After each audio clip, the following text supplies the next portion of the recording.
You got us all drunk, and now you want us to be serious. Is it playing? Why is it not playing? It It's said you went loading. live. It's loading. It said I was live. Yeah, I don't know how. might. Like, I think you have to have a lead in. Oh, there we go. I think you have to have a lead in when you do these. That way, like, you don't have this awkward, like, I don't know if I'm gonna start the stream or not. Blah blah blah. All right. It's almost like you should get a splash screen for that and play polka music. That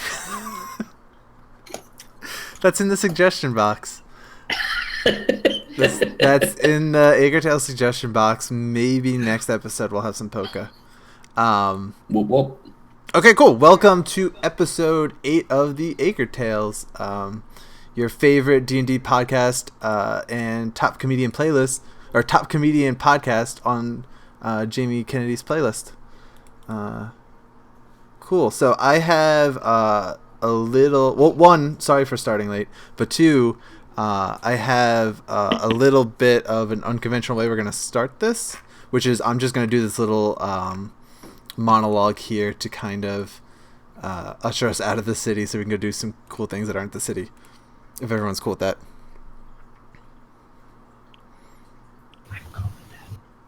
Mm-hmm. Okay. I'm down with that. Go for it. You're We down have for cool that. Stuff happening. Okay. So if last time on the AkerTales, we had a little show put on by the Thieves Guild, specifically Gareth, sort of putting Marcus at the scene of a crime for the shiny gem heist that happened, presumably before Marcus had enlisted our adventurers. And we ended with, I think it was Thamior and Alora ran in to go capture him as he tried to flee, and Clovis had arrested him. I think his words were, "You're under arrest for conspiracy against the city." So this is like the immediately following. I'm just going to speak for a little bit. So the scene opens up with Clovis and Marcus. Clovis has Marcus in handcuffs. Marcus is speaking to him. He says, "Clovis, you know me better than this. I didn't know that you were, or I didn't know they were part of the cult when we hired them. Please, I disclose everything to you. You can't do this." Clovis responds, "I know that." That's not a Clovis voice. "I know that, Marcus. You told me that. What you failed to mention, though," and he holds up the ledger in his hand as he says this, "was the dealings after and what it was for." And he pages through it and he holds it up and he says, points to it and says, "Page 43, 3 transactions over the course of a week following their city banishment. They match up with Gareth's times." And Marcus looks at him bright-eyed and says, "My ledger, where did you... Wait, you have to understand, I needed to get that gem back. Please, you have to believe me. This is all a misunderstanding. I can explain." Clovis responds with, "There's always a misunderstanding, Marcus. Always an explanation. As I grow older, my patience grows thinner. We can talk at the station." And Clovis handcuffs Marcus and issues him out the back of the town hall to the center where the police department, or whatever we decided it was called, was at. And he catches up with you guys later in the day, sort of after all of this has happened, and explains that he had suspicion that Marcus was up to something, but not the proof for it. And when you guys confronted him about this, he couldn't make a big deal about it until he was absolutely certain, in fear of sort of the repercussions of it. And so Gareth was handed off to another guard immediately after the play, and also brought to the prison. And he came swiftly over to the town hall to deal with Marcus before he fled. And he explains that the group in question was... The group that Marcus hired was a rougher-looking group from a small city near up north. And he objected to hiring them, but Marcus said that this group they hired for this thing had to be an outsider group. And they were supposed to go investigate the orc attacks that had been happening. But the shiny gem was never like an item they had discussed, and so Clovis was sort of in the dark about all that happening. And he also explains with like this sort of exasperation in his voice that with the mayor in custody and unable to fulfill his duties, they'll have to hold another election it'll have to be pretty soon per procedure. And he thanks you for the ledger, and you guys head back to the Golden Catchu Inn for a final night of drinking and sort of unwinding and all that fun stuff. And you guys sleep for the night. You wake up and you go talk to your buddy Gerard, who gives you kind of the final rundown of what he knows, seeing as you guys have kind of trusted him for his area expertise, I guess. And he explains that the Dead River is sort of this thing of legend, and it's, I guess, a river of passage where the souls go before they depart the mortal plane to meet the god of this world, the Great Lettuce. And it's sort of after you die, you're sort of in this transitionary state where your soul travels down this river, and then you sort of meet your final judgment, I guess, in the ethereal plane. And he said that it's said to be northwest, just south of Mira, and sort of this dark-looking, forbidden kind of place that you'd expect like a dead river to be at. And so you guys pack up your belongings and head outwards. And I guess just leave the city behind to deal with sort of the aftermath of all that's happening. And about a day's journey in, you guys set up camp for the night. And I kind of just want to get a little fireside chat going, I guess, about what you think is going on and how you feel about it, and sort of your general opinions of I guess what you expect and what you've gone through, because I don't know if you've ever talked about like just how your characters like feel in these moments, you know. Did we see any animals along the way? Yeah. You saw, yeah, sure. You saw, Yes. you saw a bear. Ooh. Yeah. What color was the bear? It was a brown bear. I will go find you stats for the brown bear. Thanks, Avku. Bear in mind that this can be dangerous. Yeah. So. Just a brown bear, not like a grizzly bear or anything cool. No, Just a brown one. Well, I mean, it was a bear. Teddy bear. You don't know what kind of bear it was. How's that sound? I know animal things. Oh, okay. I think. All right. Give me I a animal handling check to go see if I you think know I what can bear do this is. Oh, I don't have this sheet close to me. Okay. Oh, I got this. 21. Okay, it was a black bear. And actually, I'm gonna go walk you Black? over the book just so you can look at it. Oh, that was adorable. Yeah, 1 second. Great, I can be. Wait, am I still? Wait. There's your black. I have a question. Actually, All right. What is your question? am I still a wolf?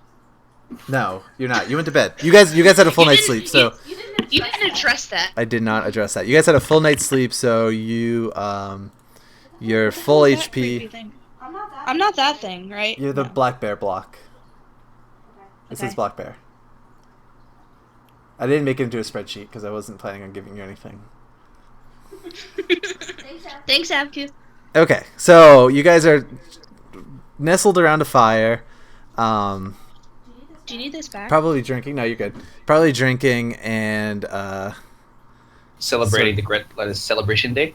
yeah, this is actually a very famous holiday. Today is the day of the Great Lettuce. And unfortunately, like, you guys couldn't stick around in town. And town itself would normally probably have like a festival thing going on, but like given the recent circumstances of their mayor being arrested, the city's kind of in a bit of a tizzle. So there was no plans in town to stick around for. But you guys are, I guess, throwing a mini celebration for the day of the Great Lettuce. Well, I don't open up myself like this often, but I've never really had a family, guys, and I'd like to say thanks for going on this journey with me. Yeah, me too, guys. It's been a really long time since people have opened up to me, and you know, I lived in exile for a while, and with you guys, I've always got a smile. The other two remain quiet. So what? Like, what's your That's an unreciprocated, like, guys, I really like being friends. And then everyone else just like, And in brackets, there's just crickets. Why don't you? Why don't you sing us a song, Hank, to celebrate? Yeah. Yeah, there has to be. I'm watching Aker laugh. I'm watching Aker laugh. There has to be a song of the Great Lettuce, right? Like, I would think there would be some sort of. The pressure. Oh Jesus! Hold on. What kind of Katy Perry songs does the Great Lettuce like? Oh, hold on. Let me see if I can find something. I'm just gonna have to make one up. Alright. I guess I should talk while he does that, right? Yeah. I have to say what I'm feeling. I mean, you don't have to necessarily say your feelings. I was just like all this stuff has just happened to you, and I don't think anyone's really like had a chance to reflect on like the fact that the guy who just hired you got arrested for conspiracy against the city. I mean, I don't think any of us are surprised about that part. It just shows how much the demons have tentacles in everybody's minds. I think it just shows that we were right. Also, Hmm. Let us on this day. Let us pray. Croutons, cheese, and all that stuff. It's all eggs because they're enough. Let us come to be. Let us come to me. Thank you. That was beautiful. You're laughing. That was You're laughing on screen. that was beautiful. Cheers. Okay. let us drink. So- Let us drink. Cheers. Yeah. So as Hank sings you the songs of the Great Lettuce, you guys share your I guess general just feelings, just distrust, I guess would be a good way to put it, of Marcus, and it seems like nobody's surprised that he got arrested for doing shady stuff. Is there anything else anyone wants to do before you guys go to bed? How far are we from the Dead River? You're probably about another day's journey-ish. We might see more animals, you know. Do we have any kind of plan once we reach the Dead River?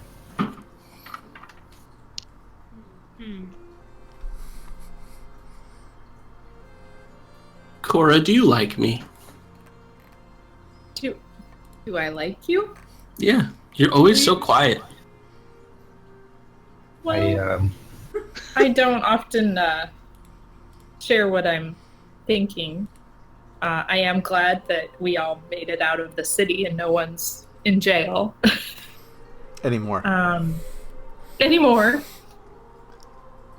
And I do admire this party. We have unique ways of doing things. I think we're all quite a bit different, but I appreciate all of the friendship and having each other's back. Okay, but that's great, but I asked you if you liked me or not. You're very nice, Hank. Do you like me or not? I kind of move towards Elora. I think Hank is drunk. Let us pray. Yes, Hank, I um, like you. I cast Mage Hand to remove the beer out of Hank's hand and give him a glass of water. Well, since we're confessing things, I think I might almost trust Damir now. Wow. Thanks, Elora. That means a lot to me. You let us in on your sneaky stuff, so I think we're friends now. I reach out in my backpack and I offer a slice of lettuce to each of my companions.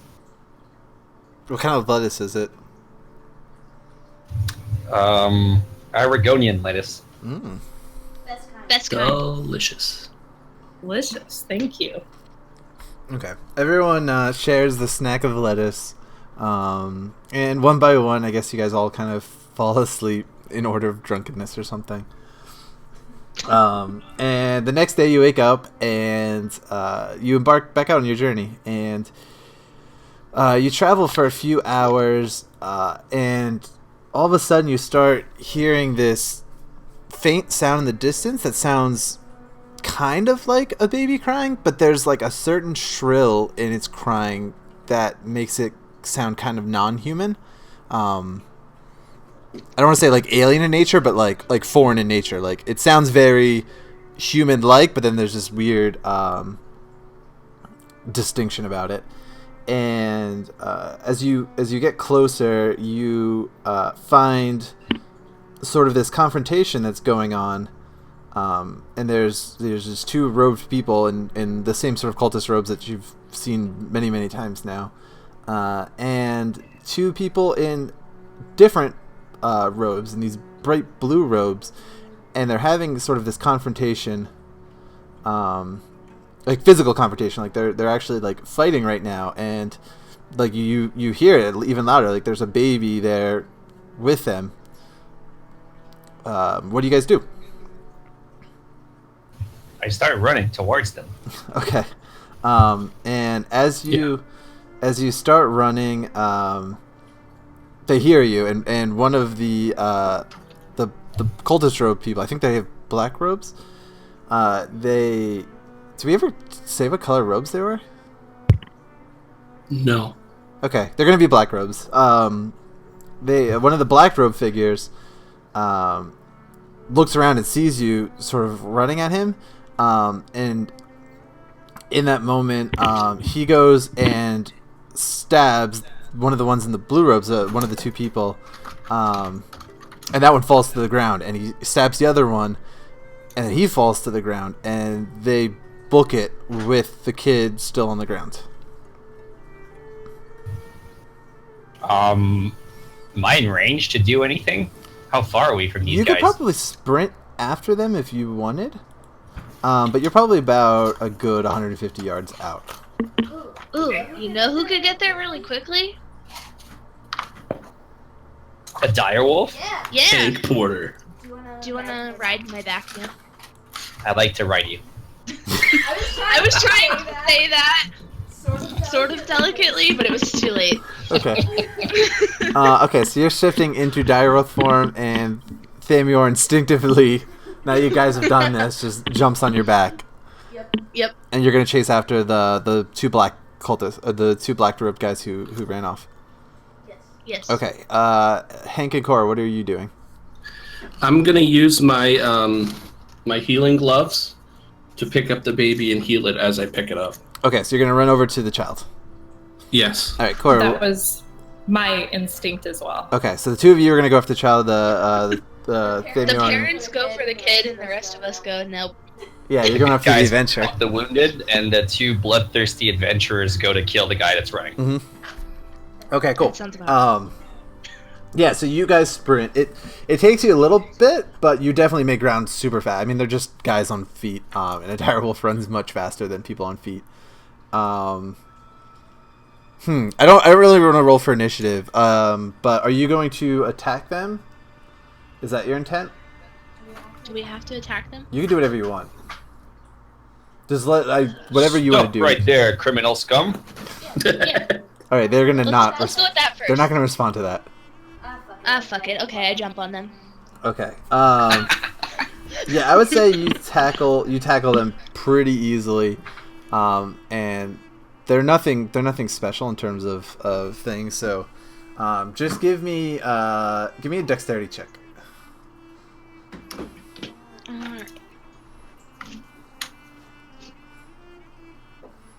I don't like this playlist. 16.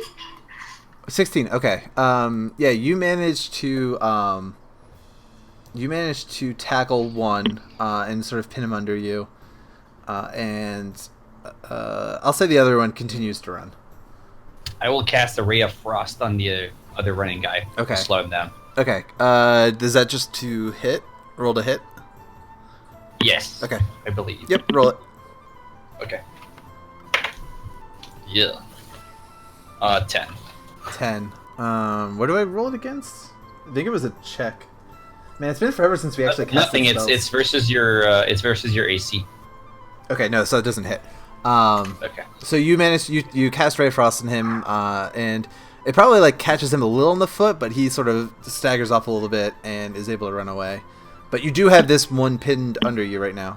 What do you want to do? What's going on here? Why did you kill those poor innocent people? And I didn't really come up with a name for these people yet. Let's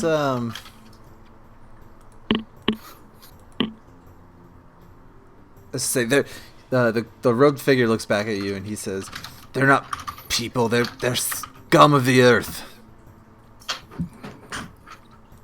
You're the scum of the earth. You sold your soul to a cult of Naldor. He looks back at you and he says, "Anyone not of the human race is prohibited in Naldor's eyes." Oh, wonderful. Sorry, Well- I can't talk. I'm a wolf. He pinned under you right now. He spits on you, Alora, in wolf form. I wouldn't do that. She tends to get angry. He's obviously really confrontational. I smack him in the side of the head with my paw. No claws, just Just a really hard. a big old wolf paw bitch smack. Yeah. Okay. Yeah, sure. Roll to hit. I can't believe you spit on me. 19. Yeah, okay. Roll. I'm on it today. I don't know what the damage would be for this, but just roll a d6 or 2d6. That's the normal dice, right? Yeah. 8. Okay. Yeah, you hit him good, and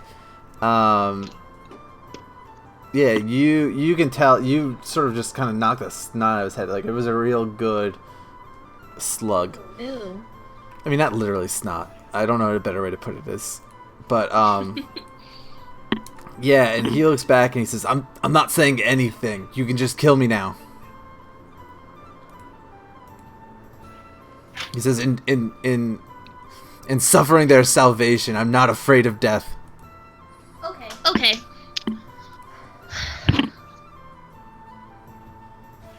How? I turn rules around. on how brutal this is allowed to be? You can tell me what you want to do, and we roll dice, and that dictates if it happens or not. So, are you gonna attack him? Attack, not the right word. Okay, roll. Okay, wait up. Thamir, what are you thinking? What race is that person if he's not a human? Is he an elf? An orc? This person you have pinned is a human. He said that anybody that's not a human basically sucks. Okay, I have a plan. I say to Alora in Elvish, follow my lead. Then I cast message to, I believe Cora was holding on to some of the cultist robes that we had. Yeah, I think So you're I right. cast message to Cora, and I say, please put on the cultist robe and run towards us and pretend that you're killing us, and try to get him talking. So only her hears that message that I sent to her. I was just gonna torture him. So You can still do that. Yeah, if you So want I to rip get off the an arm. message. No, I wasn't. You really can't. that You can't. extreme. Wait, can you respond to a message? No, I wasn't. I think she can with one sentence. Let me verify. Page 259. In the meantime, She I was can Just- reply a whisper that only me hears. Yes. Okay. okay. I whisper. Okay. I don't know what we're doing, but okay. Okay, so you're And throwing on the robe and I- running over? I throw on the robe, I look at Hank and say, they need help. And I start running towards Thamior and in that direction that they went. Okay. Okay. Well, I am carrying a baby. You should probably just stay back with the baby. So I spike the baby like a football and chase after Cora. No, I'm gonna go back to the campfire with the baby. Okay. The thing you notice about the baby is it's I mean, it's a baby, it's a small thing, but it's not human at all. It actually is green and it's furry, and it has like 3 sets of these dark beady eyes, sort of like in a row, like I don't want to say spider-like. No, that would be perfect. Spider-like, where they kind of just go down, and it has this big mouth to it, but it's not scary looking, if that makes sense. Not scary, but cute.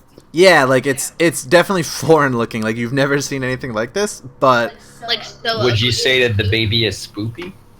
it's it's a little Can I- spoopy. It's a little spoopy. Can I run like an Arcana check or like a history check to see if the baby's a threat to me in this moment? I would I mean, just I'm say it would be taking away from the just take an action. do a perception check. 20, not natural. Okay, yeah. No, this thing is definitely defenseless. Like, there's no reason to think like it's gonna snap on you and like gnaw your head off or something. Okay. It actually doesn't even have like any teeth right now. If like you look at its grin, it still has like those like baby gums to it.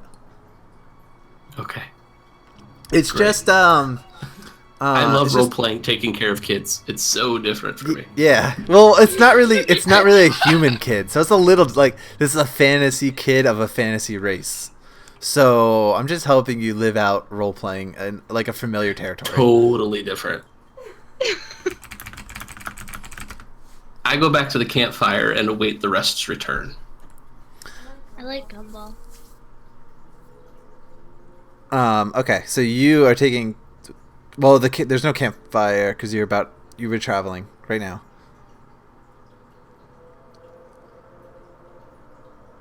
I'm assuming you. Am I muted? Wait, Sorry, what? I missed. What did you just say? I'm sorry. I'm caught up in something else. I said dude, there's no campfire. Okay. Because. All right. Well, I would like to probably keep a huge amount of range from the rest of the group. Okay, and you're just gonna tend to this kid.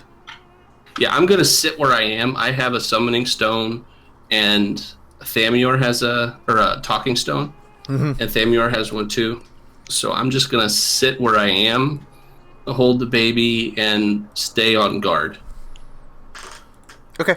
And then Corey, you're rushing over. I'm running.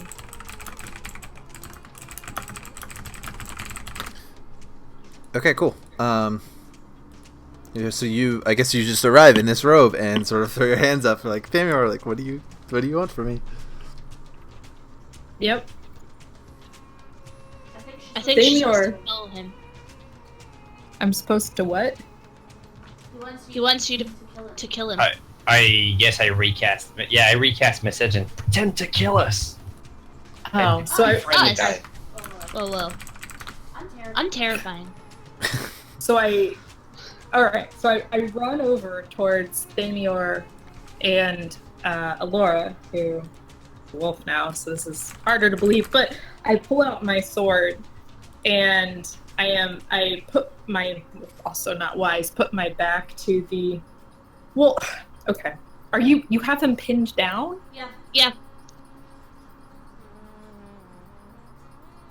Alright, well I do my best to pretend that I am lunging at Thamior and Alora with my sword without Okay. hurting them.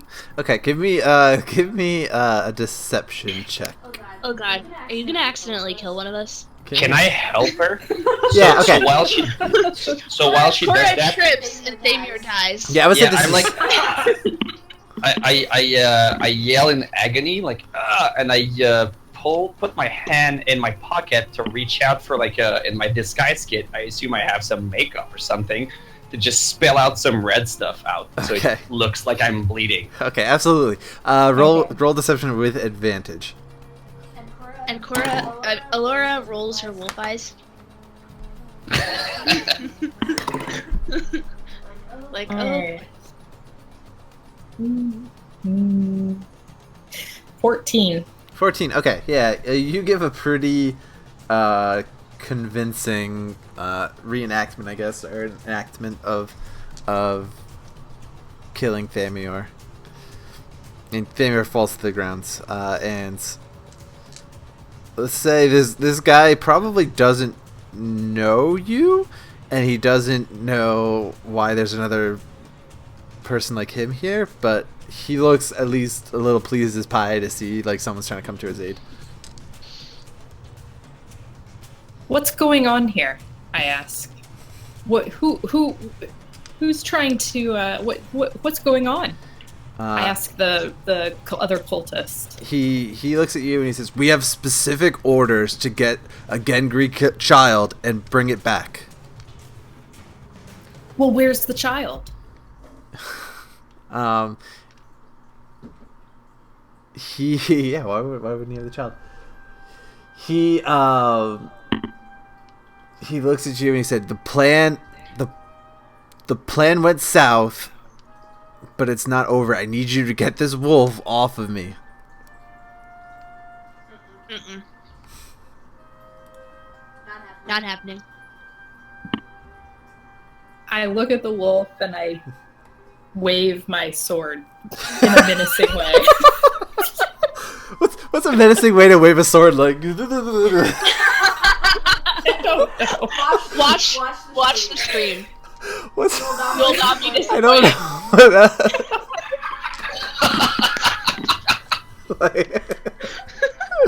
Okay. Okay, so for the sake of playing along, I'm not gonna get killed like Thamir, but I back down. I do like the dog thing where you put your tail between your legs and you kind of like shrink backwards a little bit, leaving one paw on the guy though. He's not getting up. Okay, so you have him pinned down still, but you're backing away from her. Okay, let's say give me another dexterity check. Me? Yep. I forget what my dexterity is. Okay. 12. Okay, he reaches out and takes his knife that he actually has at his side, and he slashes right at your heel, and he is going to deal you 6 damage. And in doing so, you sort of lose your pressure on him, and he rolls out and begins to go in a full sprint and starts running. I run after him. You really? Okay. So. Who has the second talking stone? Is it Cora? No, I think Hank has talking. Yeah, Hank has it. All right. Okay, so I jump on him again? You're gonna tackle him again? Well, am I just with? let him run away. Oh wait, are you? Well, so I was still playing the part. So, am I able to catch up with him or not? I would say like it would be difficult for you to Okay. catch up, only because you're, I believe, wearing heavy plate armor and he's wearing a robe, and I would just think you'd be a lot more weighted down than he is. Okay. I just don't think you could probably catch up to someone, but we Yep. could roll for it if you want to try. No, that's all right. If he's getting away, I'll let up on my speed and fall back. Okay, Katie, Laura's gonna go after him. I feel like I have to follow him. Okay, he you start chasing him, and I'm assuming you're gonna go try to pounce on him. And I'm just gonna grab him by the back of his clothes with my teeth. I'm not gonna pounce on him this time. I'm just gonna be like, okay, he's gonna turn around and he's going to try to blast you with a spell, don't make me rip his face off. which he does not hit with for sure. And it goes wide. It was a bolt of like this blue lightning, but it completely misses you. He kind of does one of these turns and misses it. Can I try to cast Mage Hand and pickpocket him while he's distracted by all of this?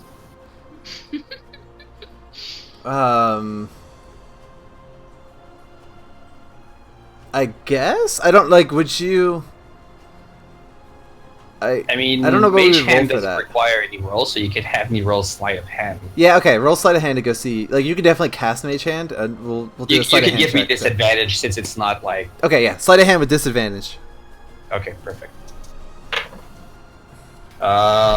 So 13. Okay. What are you going for? I'm guessing he doesn't have any pockets since he's wearing a robe. Right. Does he have any sort of pouch or satchel around his waist or something? I would say you could probably go for. So yeah, I'll go for whatever is inside there. Okay. Yeah, you cast Mage Hand like during this confrontation, and while he's off balance, you sort of see your opportunity to strike and cast Mage Hand, and you snatch a satchel off his waistband. Damir's really frisky today. Really frisky. What does frisky mean? It's the name of a cat food. Frisky is Let's ask Google. Well, first you're riding Alora, and now you're reaching around under his robe. Oh, right. Playful and full of energy. Yeah. Okay. that would be the Google definition for frisky. Yes.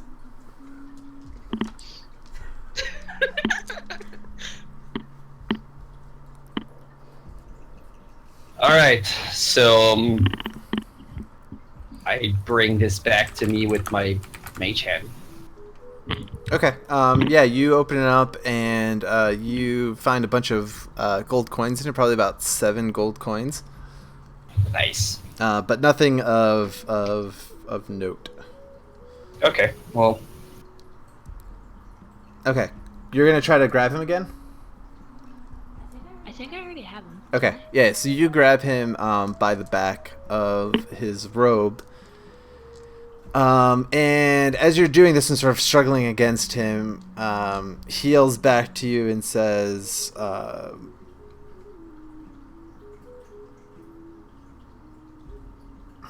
"It's my time for salvation." And he grabs his knife and he just stabs himself right in the chest. Oh. And he collapses. He's dead. Wait, but there's 2 of them, right? Where's the other one? The other one got away, did we say? I would say he's a good distance off. He ran off into the woods. You could try to stalk him if you want, but... Okay.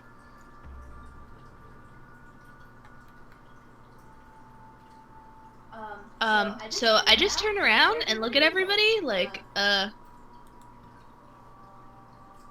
this just happened. Now what?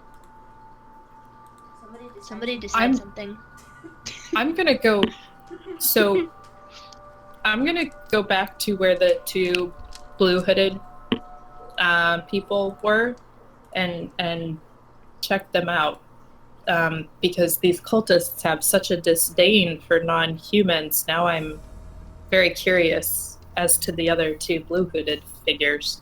Okay, yeah, you check them out, and they seem to be of the same race as the small baby. I guess you would know that, but they look exactly like the small baby did, with these set of 6 eyeballs, this green fur, and this big mouth. and like they don't have like a nose; they have like holes for nostrils, like a frog, insect, cat, green thing. So I have like a not like character question, but do we have another orphan with us now? Like, are we just gonna keep adopting orphans? Yeah, I guess so. I mean, Because that's the mommy and the daddy. You could leave the little kid if you want.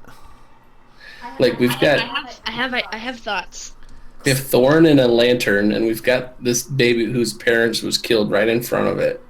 And yeah. Are we just gonna set up an orphanage? And we've carrying Thermior with us too because he needs to be carried. We like orphans here on the AkerTales. This is actually all just a big setup to eventually tell everyone to adopt. There are children. There are children in need. Please seek them out. And please remember to spay and neuter your owls. Yeah. And don't forget to bring a towel. Yeah. Okay. Oh boy. Yeah. Anyway. So you have this little kid. You have two dead, blue-robed Gengris, I think we called them. Yeah, what do you want to do? Stick the kid in the backpack with Chip? You're gonna stick the kid in the just backpack? kidding. I'm kidding. I'm gonna carry the kid with me. Yeah, let Abgu have the kid. Don't give the kid to Alora, she's stupid.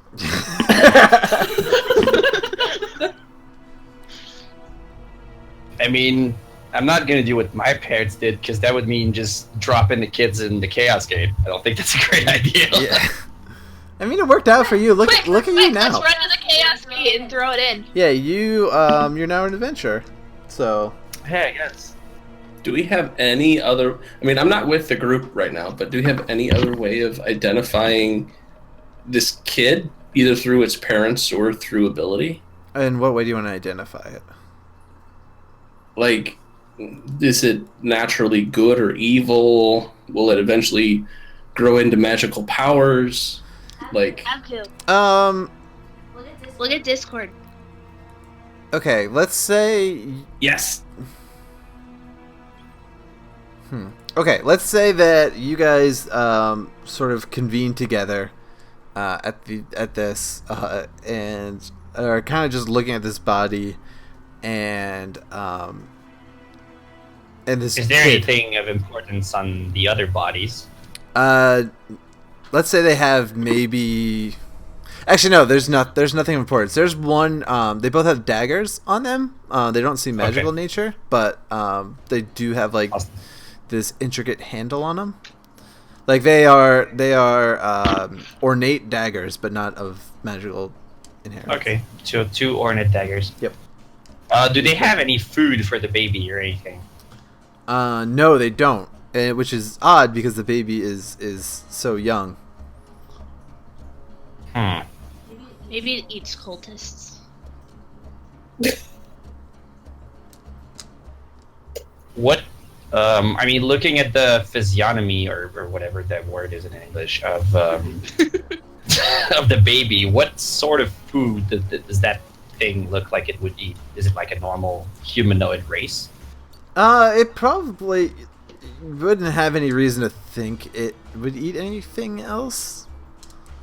Like it's a very small child, so like I don't know what fantasy world young people eat and drink, but like it's not anything out of the ordinary. Okay, well then there's no reason to think that. I mean, we could just smash our rations into something like more smudgy and try to feed him that. What Fred is asking is, am I gonna have to breastfeed this thing? I mean, you can try. You can roll to breastfeed if you want. We can. Whoa! Where is this going? Okay. I'd like to do a survival check on the baby and roll to pump milk. Oh, okay, well let's. Oh God! Okay. Let's just go to the Dead River first. Hey, let's go to the Red River. I already rolled it. What's your survival roll? We ignored it. We forgot you rolled Why it. are you rolling a million dice? for comedic effect. Okay, here's how we're gonna resolve this. Hank, give me a survival and a perception roll. 2 separate rolls. Survival was 18 plus 3, 21. Perception was a natural 1. Okay. Okay, so you give a quick survey of the area, and you notice that the confrontation happened here, and there's footprints leading to here of walking steps, and there's one of running steps, and you kind of piece together that, judging from sort of the survey of the land, like the logistics of what's going on here, that the cultists had probably taken the kid, and these guys were coming to rescue the kid. And then, like, the altercation happened, and that's when everyone kind of just died after that, right? But yeah, the kid, all you notice is this kid is still just wailing right now. It's just crying up a storm. I'm gonna cast the minor illusion to give him a toy. Okay. Yeah. What's your toy you're gonna give him? Richard. Well, since he has, you said 3 eyes. He has 6 eyes. 6 eyes. Sorry, I'm gonna give him a 6-eyed doll. Okay. Yeah. Sure. You conjure up this 6-eyed doll and hand it to this baby, and it changes. It becomes happy. It seems pleased with the toy and starts just playing with it, and does that like kid thing where it's like the world's ending and then suddenly like it's not ending anymore, and it seems amazing. But yeah. Now we can go to the Dead River. It was just sad. Yeah. Are the footprints in the same direction as the Dead River? Yeah. It would be a very smart idea to probably follow those footprints. I produce some of the extra goldfish crackers and feed them to the baby as we walk to the Dead River. Yeah, he munches them up. So what are you going to name the kid? Junior. Junior? Gumball. Gumball. Junior Gumball? Gilgamesh Thunder Punch. Do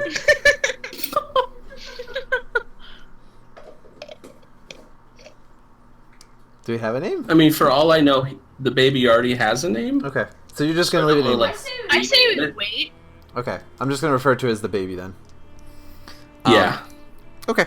So you take this baby who seems content with his fake doll and goldfish crackers, and you continue traveling, and you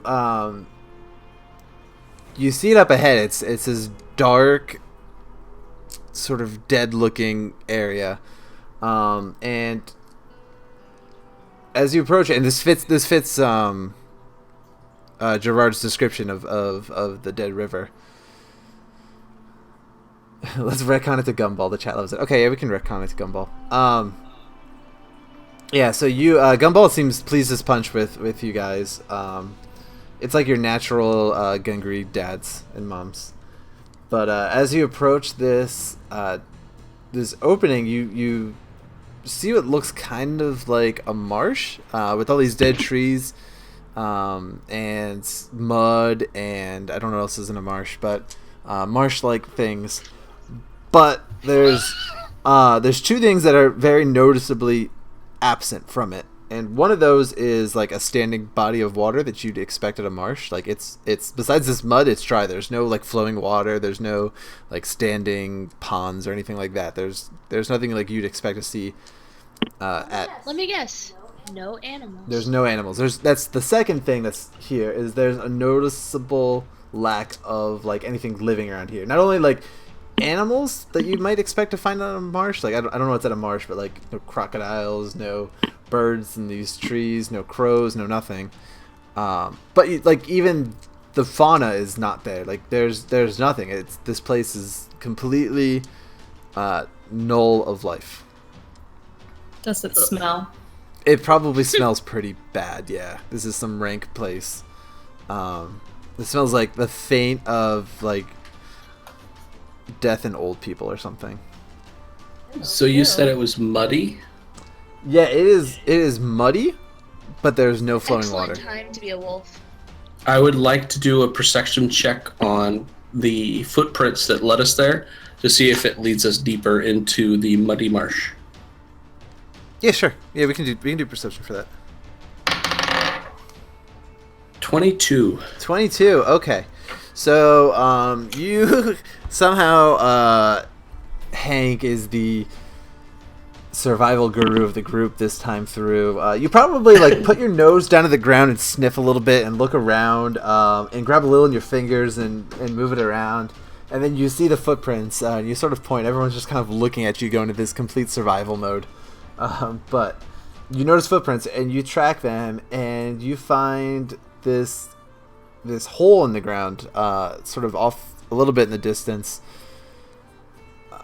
And yeah, the footprints themselves lead into this hole. What? And I mean, it's a big hole. It's not like this little like rabbit hole. Like it's a sizable hole.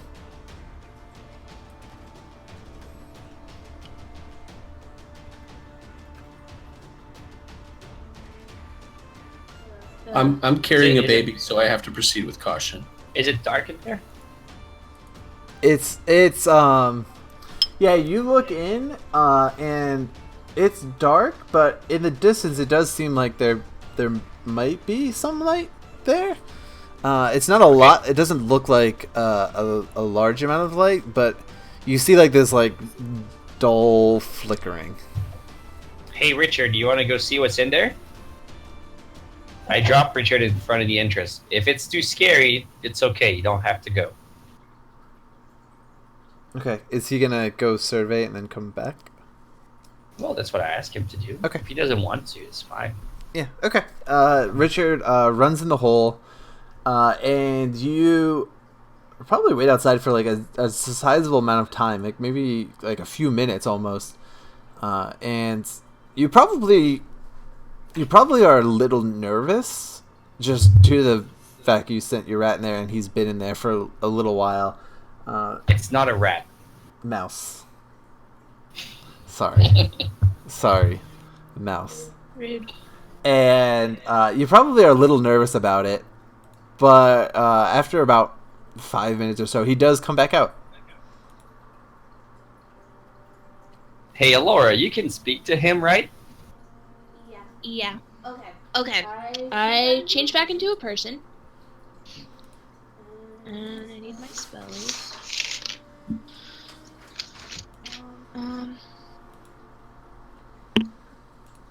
I don't actually know how to cast this. Are you doing speak with animals? Yeah. I don't know if you. Do I just do it? Yeah, I think you just speak with them. Okay. So I'm gonna use.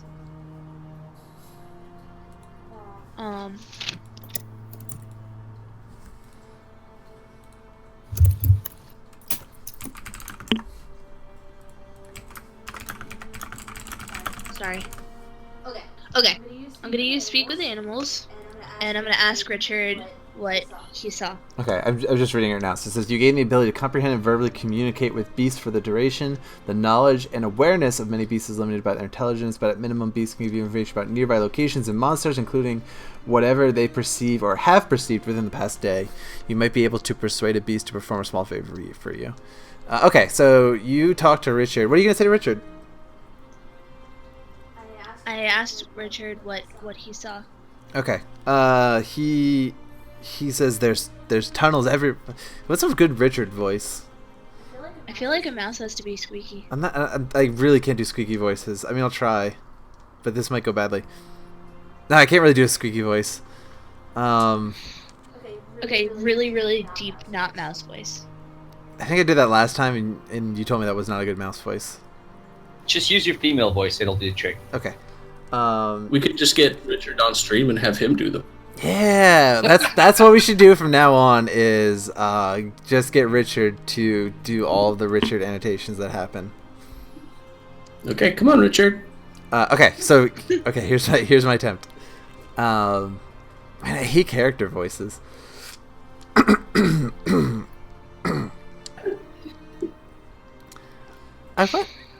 I went in, and there's passageways and passageways. There's lanterns lit up in the halls. It's deep. They go forever. I didn't see anyone down there, but it looks like a living quarters. And there's no one down there? I didn't see anybody.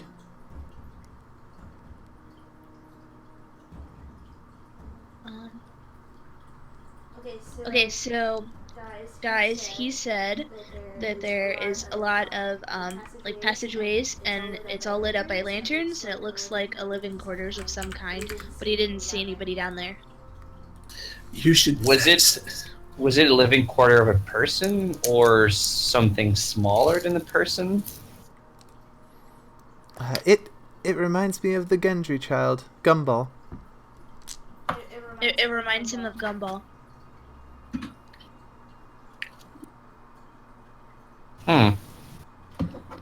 Is the hole big enough for us to fit in?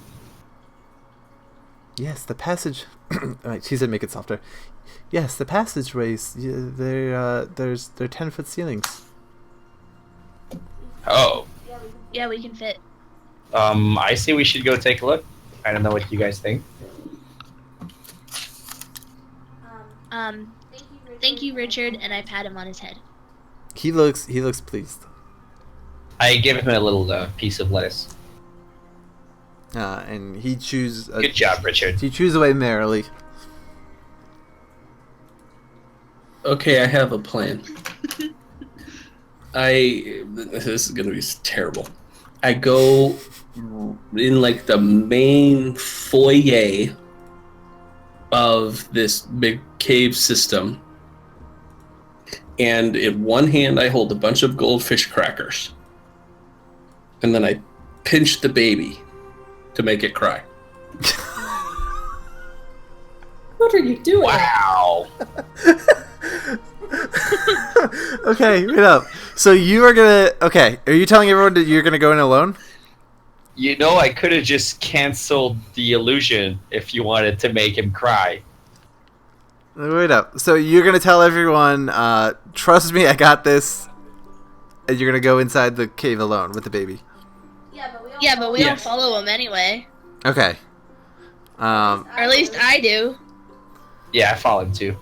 We don't trust Hank on his own. Okay, so Hank... The baby. Especially with Hank, the baby. Hank with the baby says, "Don't worry, guys, I have a plan," and goes in and says, "Stay here." And you all kind of look at each other and just sort of like shake your head like, "No, I'm not going to just stay here," and follow behind him.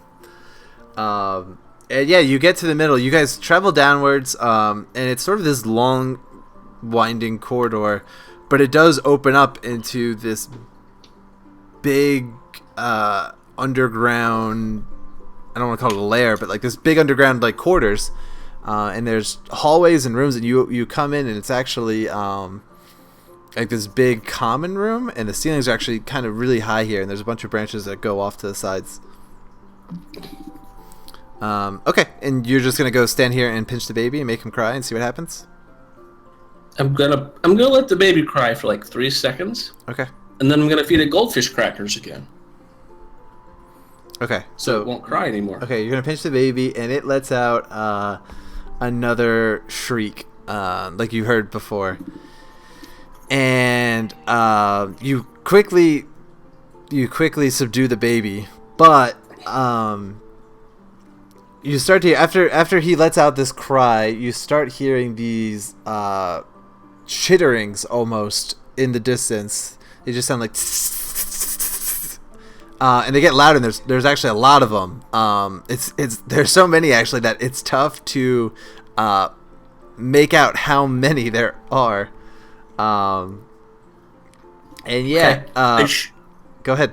I put up my cloak and hide in the corner. I shout into the caverns. I say, "People, we have found this child. We have saved it from cultists. We have brought it back to you. We mean you no harm whatsoever. We have been feeding your child. We have brought them back to you. as a sign of goodwill. Okay, what is everyone else doing right now? It sounds like Thamior is ducking out of his plan and going into hiding. Yep, I'm hiding in between whatever I can find Roll, with my magical cloak on. Yep, roll stealth for me with advantage. Advantage because you have a special cloak. Damn it, I dropped my dice. That is a 14. 14. Okay. What's Alora and Cora doing? I'm just gonna stand here and be ready. Okay. For I don't know what. Is there are there any shadows I can kind of back into so I can observe what's about to happen? Yeah, sure. Unnoticed. Yeah, no, there's tons of dark areas, and like the light is just to kind of paint the picture a little bit. But there's light down here, but it's kind of dim in the first place. Like it's not like a super well lit thing. Like you're in an underground cavern. So are there like passages? Like, are we in the middle of a room with passages on all sides? Yep. Okay, I'm gonna walk up to Hank and I'll put my back against his back so I can look the other way. Okay. Cora, roll me a stealth check as well. And I think I've messed this up in the past, but I think you actually get disadvantage because of your plate mail. So roll me disadvantage. That would be a 16 still. 16 still. You got my first one was a natural 20. Oh my goodness. Okay. Yeah. Okay. So you and Thamior sort of sulk into the shadows. Cora is standing guard with this thing, this baby, and Hank. And the chittering gets noticeably louder. And out of the things you can see, they don't walk upright, or they don't run upright. They run like an insect would, like a centipede or like a caterpillar. Not a caterpillar. A centipede is a good example. And they sort of skitter across the ground a little bit. And there's 6 of them that come out and stand up upright, which is sort of off-putting because they have like humanoid arms and legs, so it's kind of like an insect person morphism kind of thing going on. And they start chittering at you. I cast Comprehend Language. Okay, as you're doing that, one actually reaches out and touches you on the forehead. And you actually hear a voice in your head. And the voice asks you... how do you name the kid? Crap. Gumball. No, that's your name for the kid. Toblerone. Okay, we'll name him Tobler. He reaches out and he touches you on the head. You can sort of comprehend. You could hear him, like you can understand the chittering now. And one of these guys says to you, "Why do you have Tobler?" We found him in the forest. 2 cultists attacked another set of individuals with bright blue robes, and we found the child in a clearing. We rescued him and brought him here immediately. Okay. He says, "Give me back Tobler right now." I crouch is in like a deferential position and gladly hand over the baby. Okay. Yeah, so you hand over Gumball to one of these things, and these Gengris, and that one scurries off with the kid. And the other 5 still remain around you two. They don't seem to have noticed Thamior and Cora sort of hiding in the shadows. And one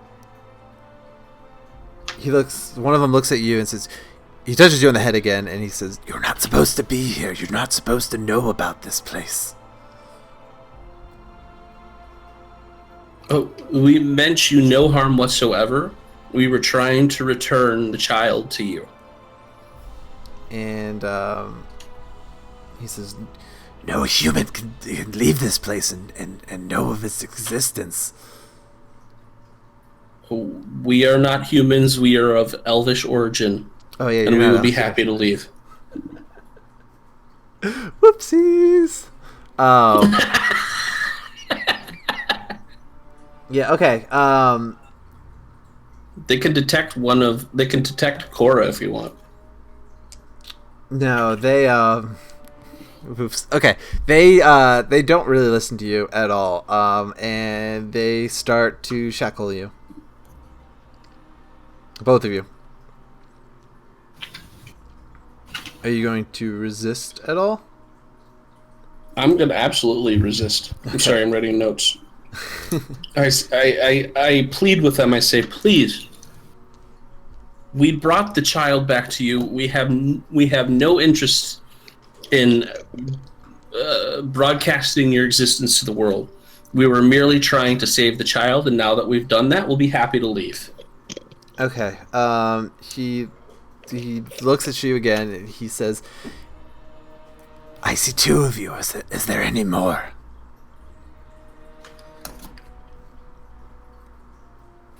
Oh my god. Nope, just us.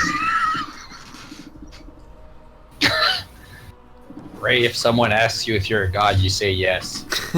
Nope, it's just the two of us. We are traveling alone. Okay, Hank, give me a perception check, Cora, give me a deception check. Or sorry, not perception, a persuasion check. And a deception check. My deception? Your persuasion. Wait, what? Katie's deception. Who what? Katie, you do a deception, I'll do a persuasion. Yeah. Hank, you're telling... Are you sure you don't want to do it the other way around? Nope. Just saying. You were the one who said no, there's only two. Oh, thank God. 17. I rolled a 26. Jesus. Okay. Okay, sure. He says to you, thank you for returning my child, but in exchange I will let you live with your life, but you must leave this place immediately.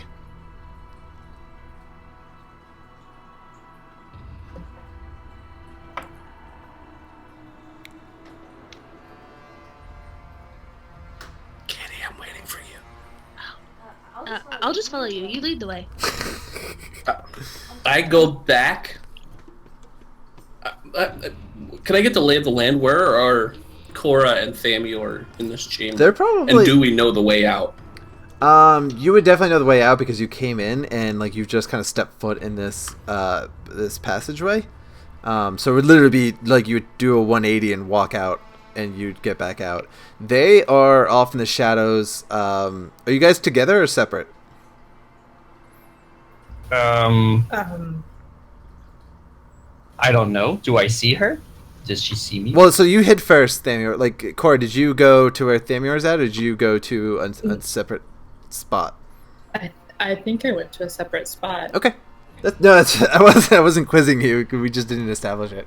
They are off, like to the side. Like so, there would be the entryway in, and then to the left or the right, they're kind of hiding, sort of in the shadows, and like these cavernous holes or gullies that are in the walls. And then you guys are standing in the middle of the room with these 5 Gengris around you. Right. I bow towards the insect creatures, and I slowly walk backwards. And once I get to the passageway out, I turn and slowly walk that way. Okay, so you're gonna leave the cavern? Slowly. Okay, yeah, sure. So you and yeah, what are you gonna do? I'm just gonna follow him. Okay, you guys, make your way out of the cavern. Shit. I mentioned to Laura on our way, once we kind of turn and clear the main hall, I kind of wink at her and I say, talking stone. Okay. So you guys are leaving right now. I love how every episode we split up the group. So Thamior and Cora are still in the chamber, and I'm gonna assume these 5 guys watch as Hank and Allure leave, and they're, I guess, cautious, but they ultimately just disperse from the area.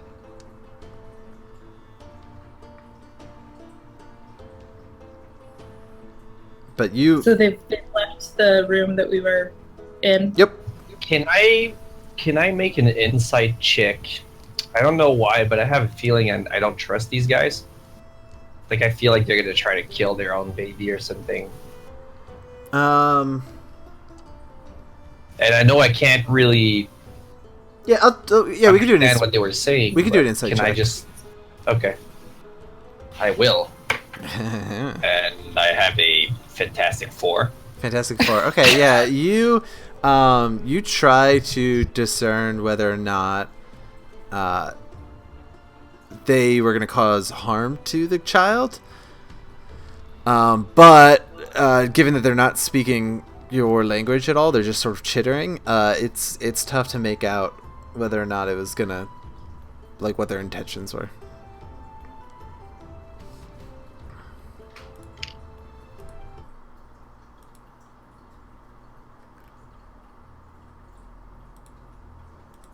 I guess I will have to venture deeper into the caverns and see where they bring the child. Okay. Cora, you're gonna go with him? Well, yeah, I am. I'm not just worried about the child, but we came to this area originally. Because we're in the Dead River area, correct? This is judging from oh, what the heck's his name? Who's the bar guy?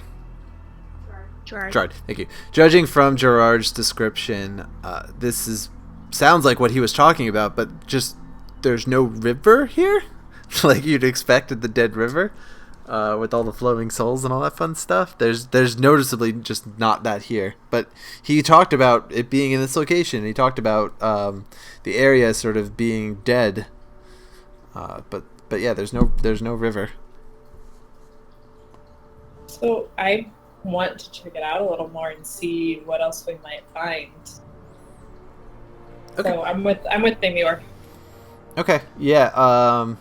So you guys, are you gonna tag behind them? We don't know what they're doing, so. Oh no! I'm asking what. Sorry, you is a very ambiguous term. Thamior and Cora, are you guys just gonna tag behind these gangries? Yes. Okay. Hank and Alora, do you want to say something to these guys who are still in there? Thamior, hey.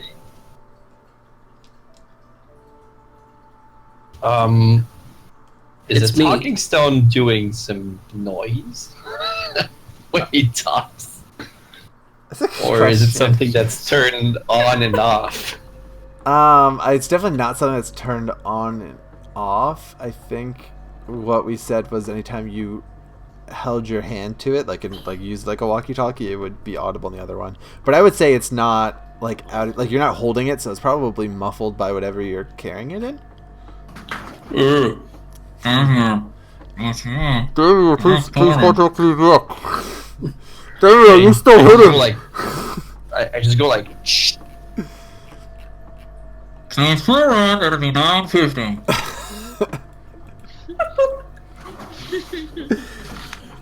Thamior, what do you want me to do? I just want to make sure the child is safe. Do you want us to come back? Yeah, if you want to. Okay. I love you. I know.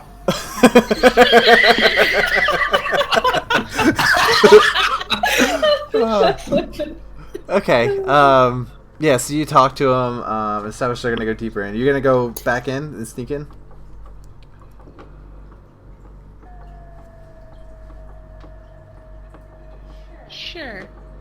Okay. I'm gonna hide behind Alora. Okay. Roll me stealth checks.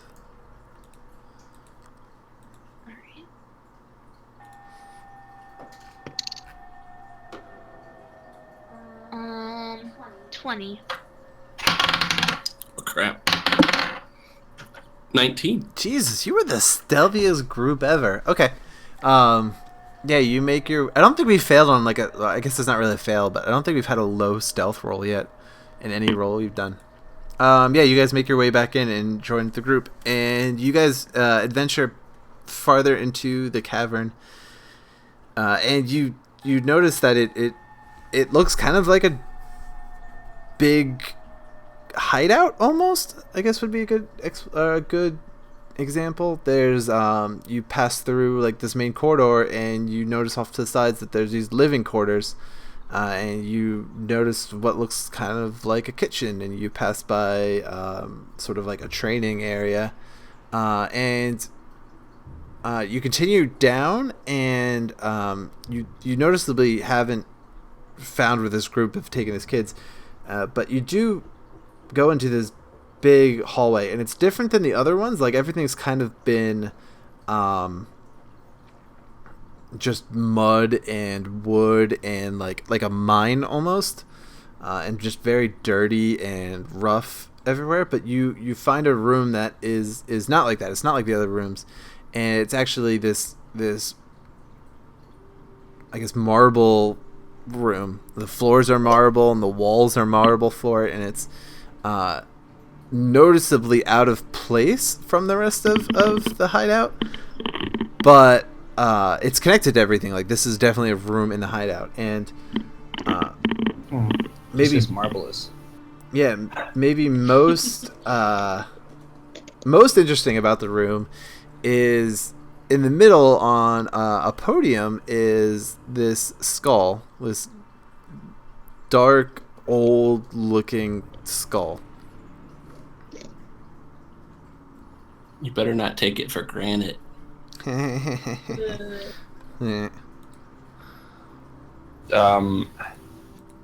Have I ever seen anything like it?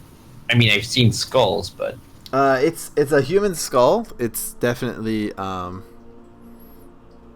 that's not what's weird about it. What's weird is that it is displayed so elegantly in this completely out of place room.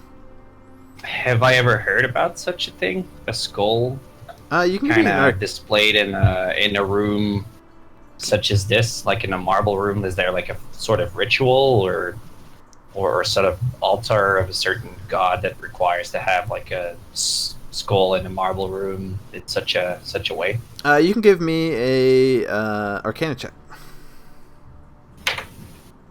That is 20. 20. Not natural. Oh man. Okay. This doesn't. This particular skull doesn't look like anything like you remember, but it's not uncommon for I guess things of magical properties to be sort of held in this high regard. You can tell it's definitely magical in nature, and you can tell it's okay. probably... So it's not proper to this skull particularly, but a lot of magical items. Correct. Yeah, like the skull itself is not what's important, but there's definitely some major magical stuff going on.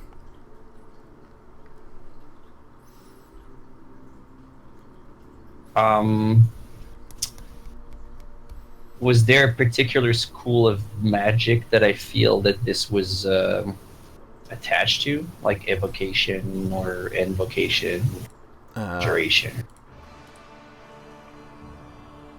Yeah, probably. Or is it just like a magical artifact of some sort? It's just a magical artifact, but I could probably, if I Okay. Look it up, figure out which school's particular, which school in particular be a part of.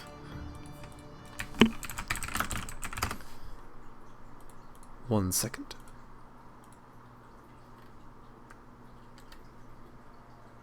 Baby, you're a firework. Actually, I don't know any of the... We'll say this is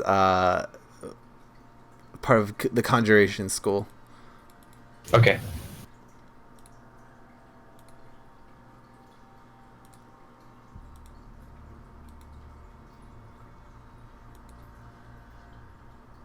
So everyone's just looking at the stone. I kind of had the creeps, but yeah. Okay. Is this room? Does it connect this other stuff, or is this the only entrance to the room? No, there's another entrance out the back if you want to keep going. Yeah, I'll keep going for now, but yeah, keep a mental note about this room. As you pass by the skulls, the four of you pass by it, you do get like chills down your back from it. Like you all can feel that there's something a little different about it.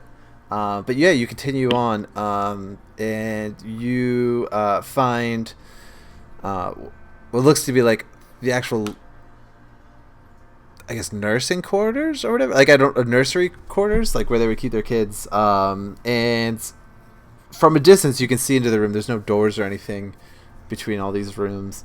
You can see the five guys. Is guys the proper term for non-humanoid things? These five blue-robed gangries with the kid, and they're putting it back in the nursery. And the kid, Gumball, seems happy to be with his friends again. Have Alora and I caught up with the other two at this point? Yeah, no, you guys are traveling in a group together as you sort of explore this place.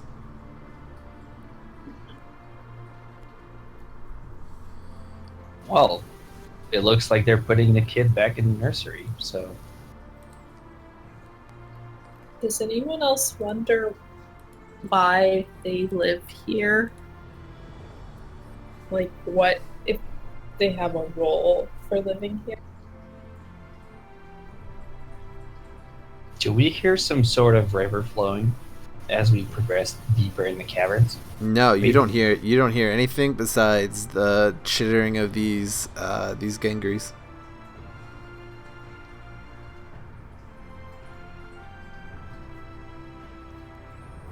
Yeah, in fact, you're like farther away from like everything right now, so you're like deeper in the cavern, and you traveled like quite a big distance. Did my comprehend language fire off before? Do you want it to? As in, you want to listen to these guys? Well, if it didn't fire off before, I'd like to fire it off now. Okay, yeah. You want to try to hear what they're saying? Yes. Okay. Oh man. Okay. They to the group of gangries that are taking care of Gumball, right? Yes, and any other prominent whispers that I can comprehend around me.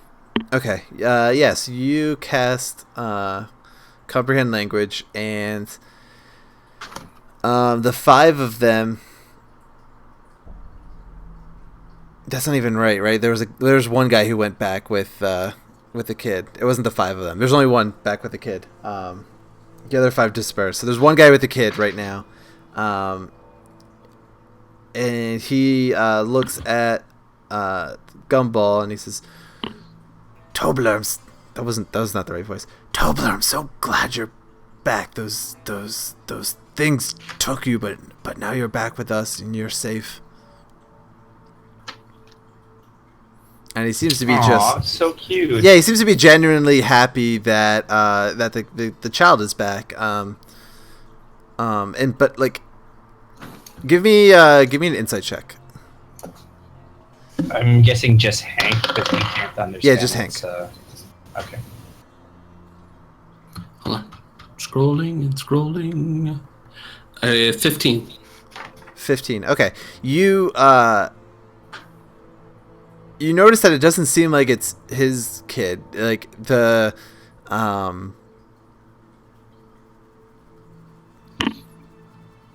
it's probably not.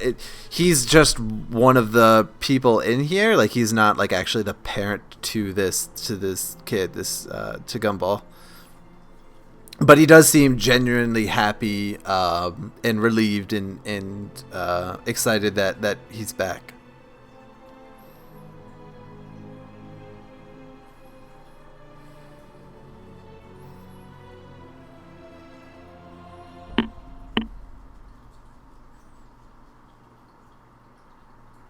as you do we all see each other? yeah, you're standing right next to each other. I kind of do like a what's going on motion at Hank.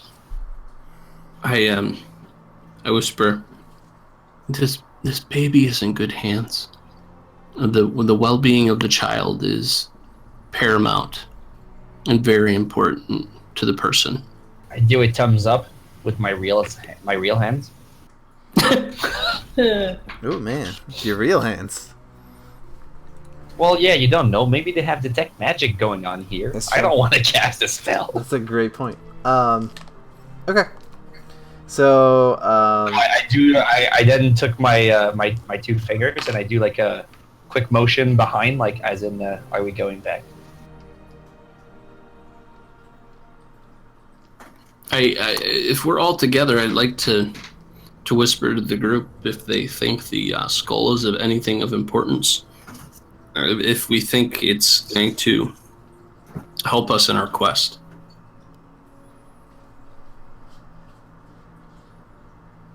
Sure. I shrug.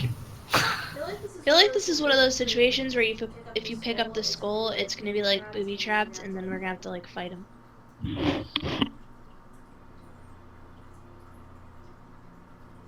I suddenly have a flash, like you can see my eyes go like, oh. I motion you guys to get out, and I point at a potion in my hand.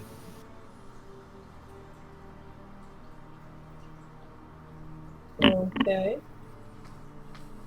And then I do thumbs up. Real hand? Real hand. Well, in that case. Okay. So you're motioning for us to back. Yeah, back like I wish you guys away with the hand with a thumbs up. Like, I mean, I have no cam, but I'm doing it right now in my room. okay, so you're ushering them to leave the area. Yeah. Okay. How many babies are in the nursery? There are 14 babies in the nursery. I pinch them all and run. Not really. Not really. What? Not really. Okay, so you guys are gonna go. Okay, so you pass through the marble room. So knowing that was your entrance to this room, are you gonna go deeper or are you gonna go back through?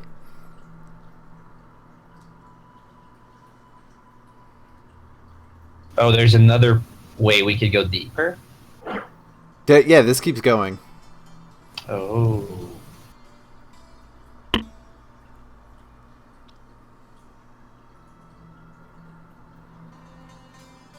Well, then I point the deeper passage and I kind of shrug, looking at you guys.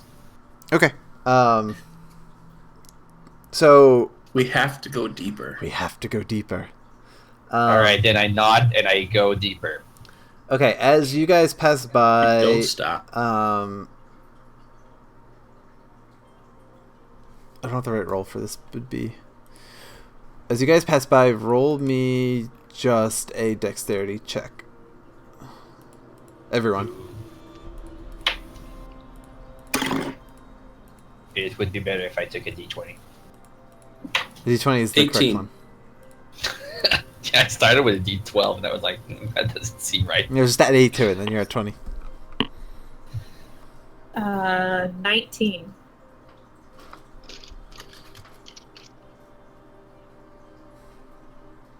$19 as well. Alora.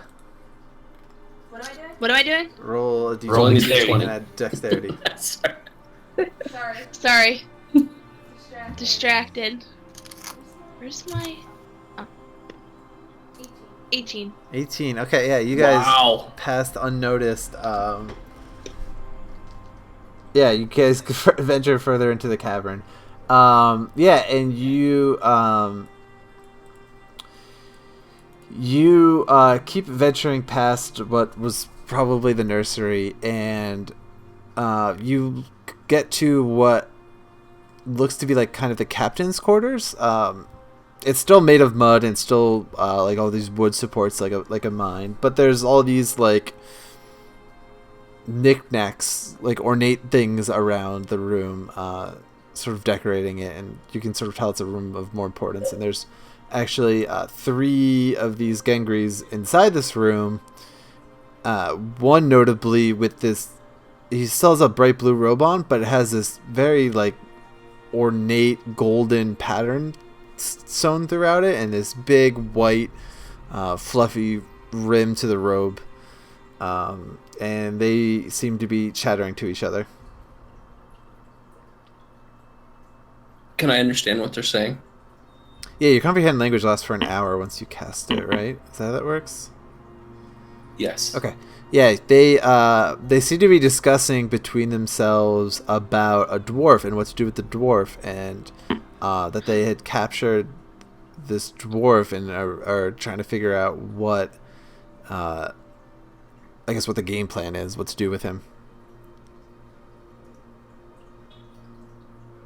Oh boy. We need to find. Are they discussing his location? I mean, they say he's in the prison quarters, like not like an exact look like a room, but yeah. But they're holding him. But they're holding him. Like, I can infer that they're holding him. Yep. Oh, jeez. Yes. So we can't. I mean, we have to stay stealth this whole time. I mean, we could just go Rambo on them, but We don't know. We don't know how many there are, though. yeah. Let's keep going. I mean, this is this at the end? This of is the hallway? the end of the hallway. Like, this is the last room in these long cabin. Like, the prisoner's quarter is probably an offshoot of some room along the way. How big are the corridors between this room and the marble room? I mean, they are of normal hallway size. Like, they're probably about. No. I mean, did we have to walk like 30 seconds or like 2 minutes? It's like 30 seconds. Hour? It's okay. It's a sizable walk. Like, it's not like a walk across like an apartment. There's someone outside. No. So, but like, if we were to be in the middle of that hallway, they wouldn't hear us if we were whispering in that room. I mean, you could try to whisper and see what happens. Okay, so I first off, I wish I was sober enough to be drawing a map while this goes, but I mentioned to the group and I suggest that we go back towards the skull room because I have news to share. Let's do this. So you're gonna go back to the skull room? Yeah. Okay. Roll me another dexterity, everyone. Okay. Natural 20. 18. 14. 15. Jesus Christ. Okay, cool. Yeah, you guys make your way back to the marble room. Okay, very, very quietly, I whisper to I huddle them in and I say, in the room down the hall, the captain's room, they're talking about a dwarf in the prisoner's quarters. My sense is that it might be Corman, but I have no idea where it is. I'm guessing we have to go back to more towards the entrance and take one of the other paths. That would be the only way that we didn't go, right, Aker? Yeah, there was a lot more paths like in that big hallway that you guys started out in. Probably, I would say there's probably about 4 more. There was like 2 on each side, and then 2 on the 1 each on the long side of the room. The one you came in through, and the one you. I have an idea. Why don't you guys go and try to sneak into Corbin, or what we assume is Corbin? If you can reach to him, let me know. I will create a commotion here, and when things get heated, I will drink this invisibility potion that we got and just get the hell out of here. But the distraction should make you guys able to bring Corman back to the outside world.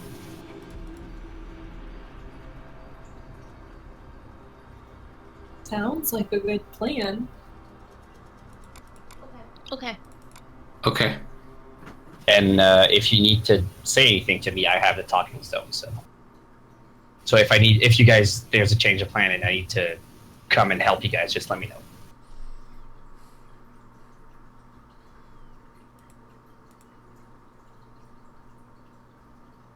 I think that's the thing to do. I mean, they have Corman. He has information.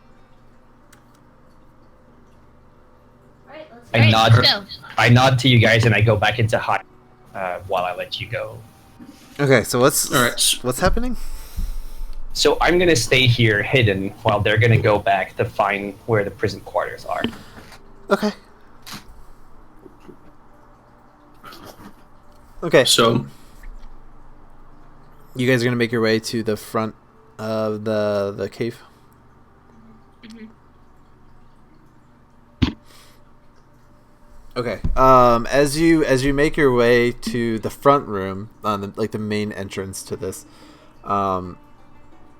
you actually come across some more of these Gengris talking to each other. There's 4 of them total, and 2 of them seem to, and only Hank is hearing this because he has comprehend language, but only 2 of them are. 2 of them say that they were out on patrol and they didn't see the elves and humans. I don't. What would be the collective thing of your party? The humanoids leave, and they're sort of reporting back that you guys are kind of at large still, and they weren't able to track your movements out of their area. Wonderful. I mean, if we're in the room with them, I can't motion that to them. But I mean, if the other 2 are within eye shot of me, I bring my index finger to my lips and I just kind of motion like a shh.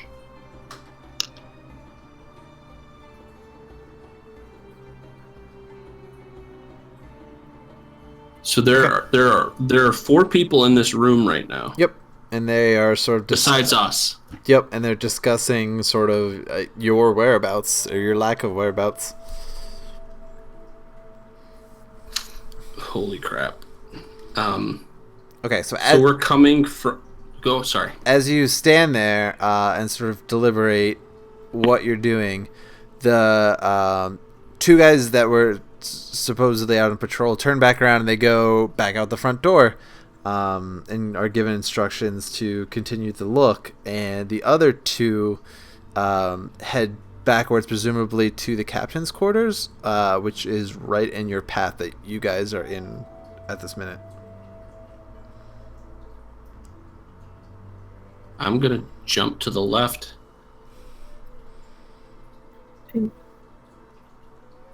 Yeah. Okay, you're gonna try to get out of the way? Yeah. Roll me another stealth check.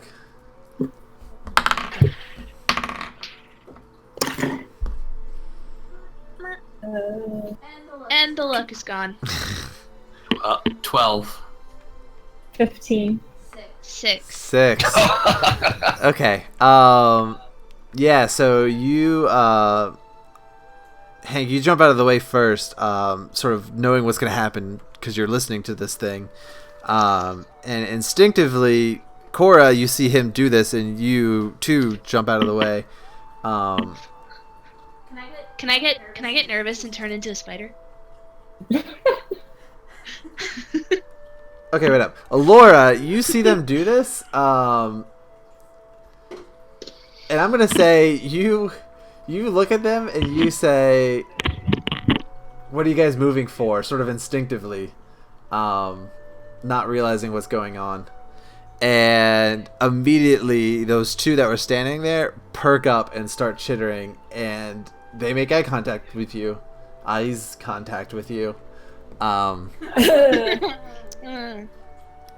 Yeah, and they begin to run at you.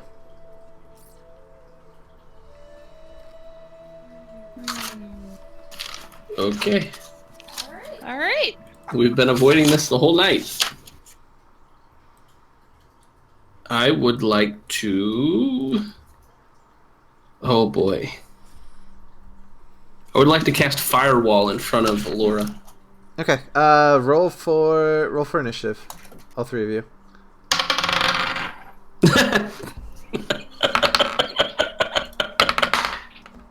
18. Oh dear. 9. 5. One sec. 2. 18. What? I have one.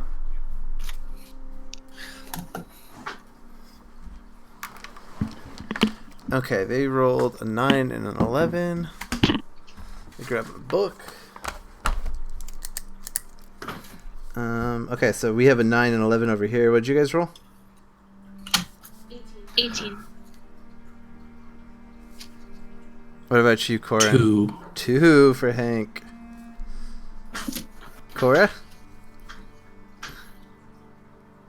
I think she got a 5 or 6 or something. Darling, what did you get? That's fine. You should get a 5. That's fine. Okay. Do I get a surprise attack with my Firewall? No, they saw you. There's no surprises. I mean, they didn't see you specifically, but they know that they are... Okay, then I don't want to cast Firewall anymore. I mean, you still can. Okay. You're not... I don't want to cast Firewall anymore. Yeah, they're aware of you. Everyone's in combat. There's no hiding, except for Thamior because he's not here. But yeah, you, Katie, you are up at the top of the list. I need more combat music. I'm looking up one of my spells really quick. I don't think we fought since I got my new one. No, we have not. I don't think so. It's been a while since we had combat. It's been like 2 months. Yeah. There it is.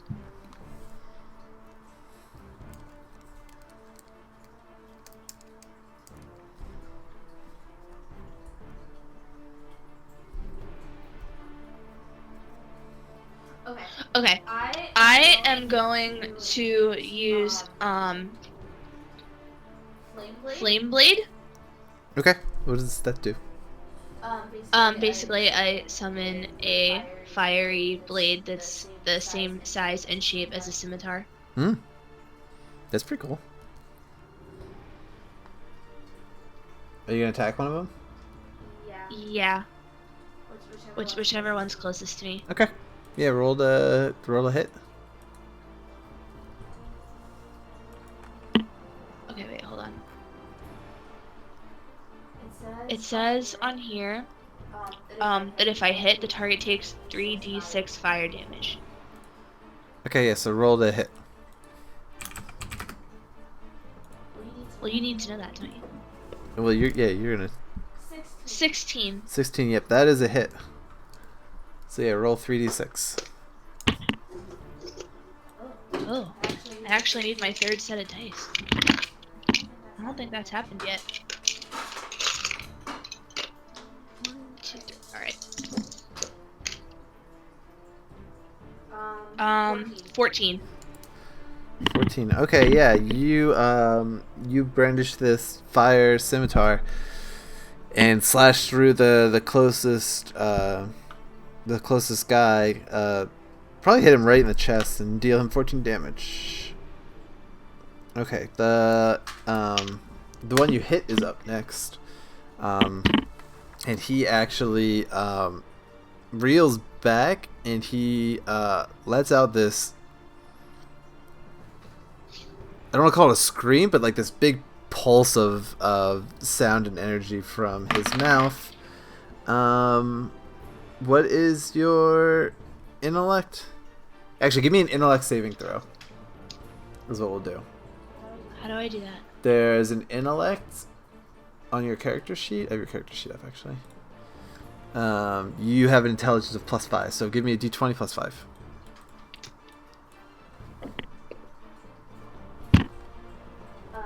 24. Cool. Yeah, you don't seem to be affected by it. It lets out this big pulse, but it doesn't seem to hurt you at all.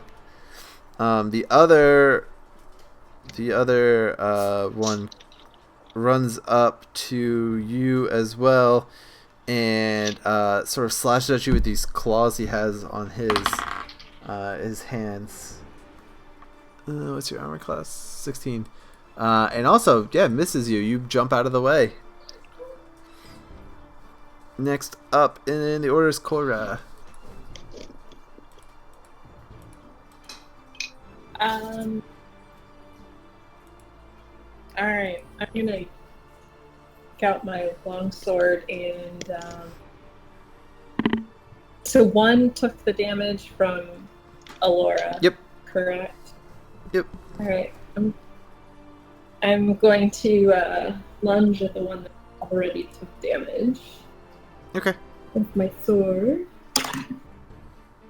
And that is that's an 8. That is a miss. Do you get 2 attacks?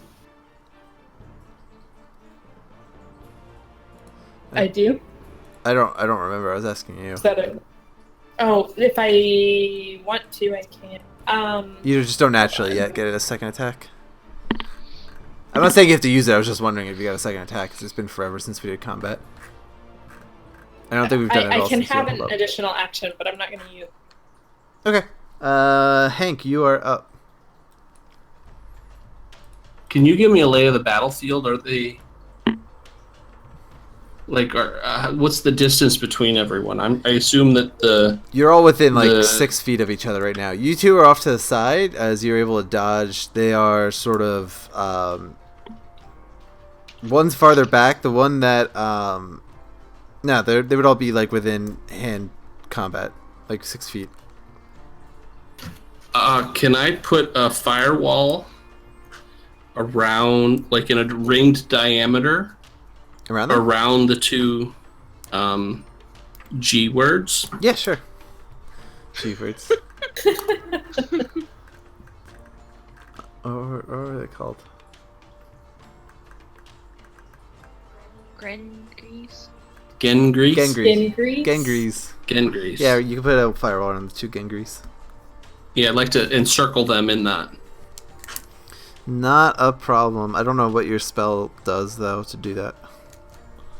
When the wall appears, each creature within its area must make a dexterity saving throw. Okay. What's the dexterity check?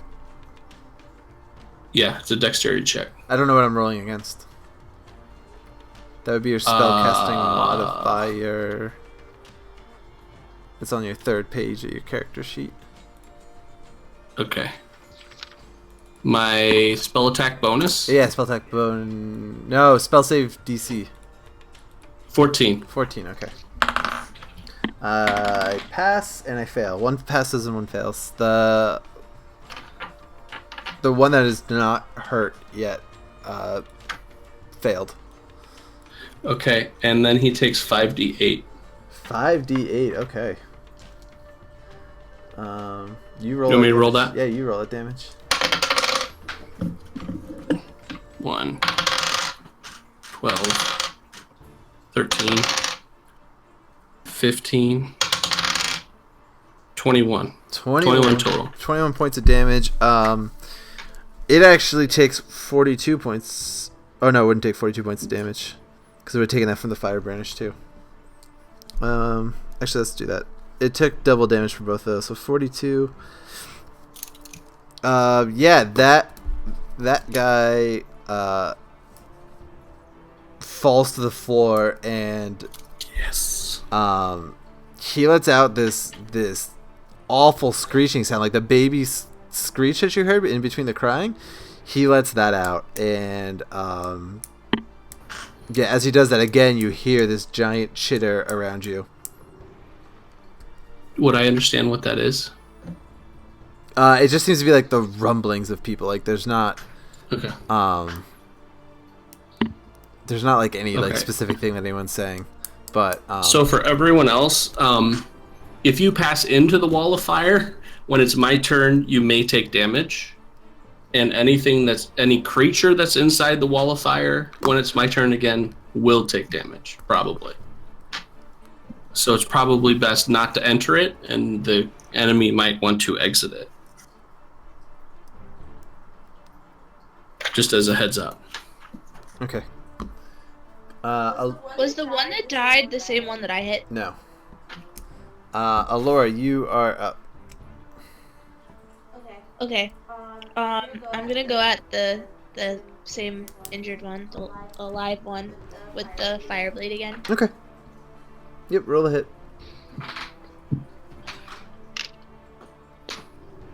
Um, 17. Yeah, that is a hit.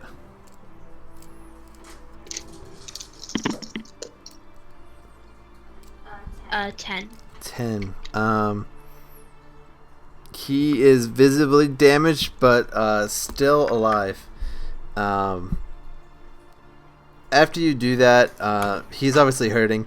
He goes to go grab his friend, who's now, I guess, lifeless on the ground, and starts to drag and pull him out. And as he does that, 3 more show up. One noticeably much larger than the other 2.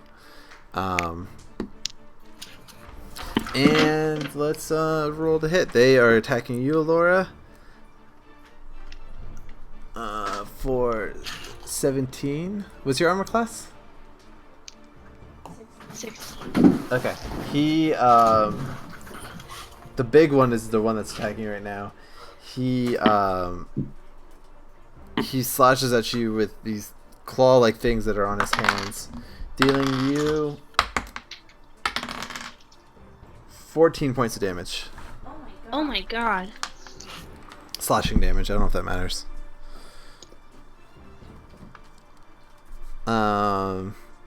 And the second one is going to attack you, Alora. Again, I'd like to use. Sorry, you, Alora. You, protect. Cora. I like how you knew I was talking about you, even though I didn't say your name. It's a little confusing.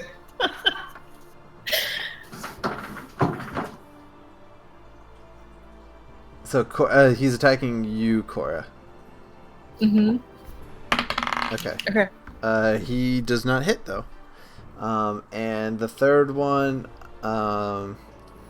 is gonna go after Hank. We'll say 16. I believe that is a hit. Yeah, give me a sec. Whatever your armor Yeah, class that's is. a hit. Okay. 11. 9 points of damage.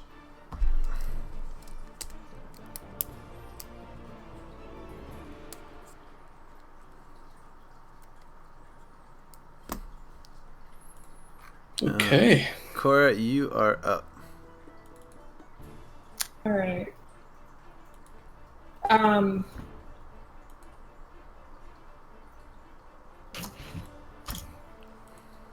right. I'm going after the big one with my sword.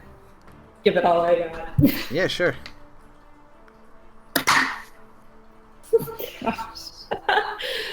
Rolled a 3. Yep. Okay, you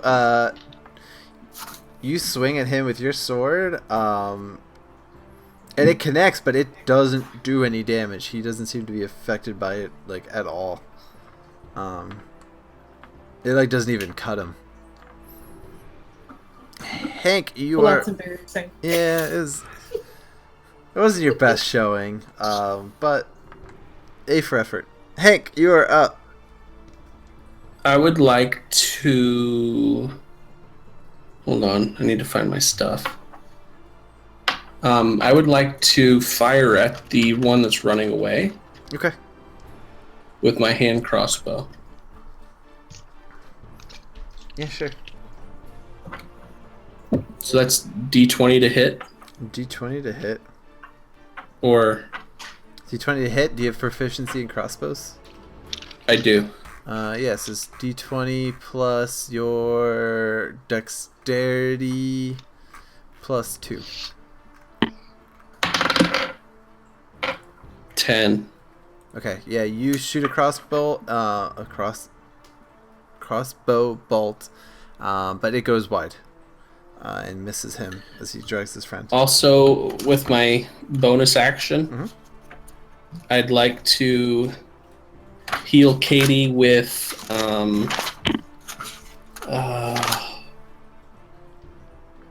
healing word. Okay. What is my? What is my? It's a 1d4, I think, plus spell casting something. DC. No, that's not right. I need to Google healing word, sorry.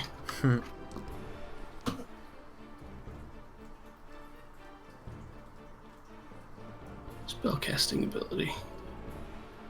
What's the spellcasting ability modifier? I always miss that. It's your stat plus the proficiency. Yep. So if this was healing ability, it would be wisdom plus proficiency? No, it'd be your charisma, which is 4 plus proficiency. Okay. So 6 total. Okay. So then I heal Katie for 7. Yay! Okay. And then if I have another option to, I'm gonna shout in my talking stone at Thamir. Okay. Get over here!